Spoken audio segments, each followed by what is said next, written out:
Germany coming to the United States?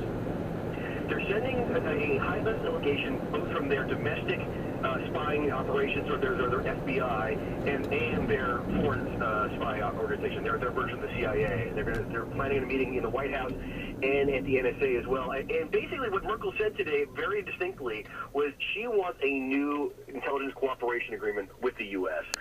In talking to German officials and some other European officials, it is very clear to me that she does not like the fact that Britain, as a member of the EU, has a special relationship with the U.S. that dates back to '46, where basically it's seamless. You know, the intelligence cooperation is seamless between MI6 and the CIA, and there is basically a gentleman's agreement where they don't spy on each other.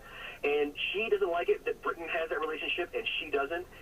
She feels that she's the largest economy in Europe, close NATO ally, that Germany should have a very similar relationship. And so she is sending her teams to Washington to try to negotiate something similar. I don't think she's going to get it, but she has a lot of leverage right now because the Obama administration is frankly embarrassed in almost every major European capital. Is she threatening to pull Germany out of cooperation with the United States in some way?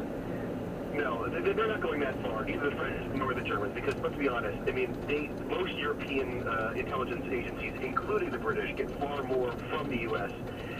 Than they contribute. You know, there's been data shown that the British version of the NSA, which is called government headquarters, government communications headquarters, gets about 60% of their intel from the NSA. So almost all European intelligence services are much smaller, much less resourced, and get a huge amount, particularly against Islamic terrorism, than they going the other way. So we're not going to see them pull out. But you know, there are other things out there that the Germans can do and the Europeans can do to damage the relationship. I mean, there's a couple of agreements on passenger data, for instance. Every flight that comes from Europe into the United States, they've agreed to pass on passenger information to the TSA. You know, it's something that was not very popular here in Europe, and they only went along with it begrudgingly, and that can be reversed. The European Parliament has argued that they should reverse that.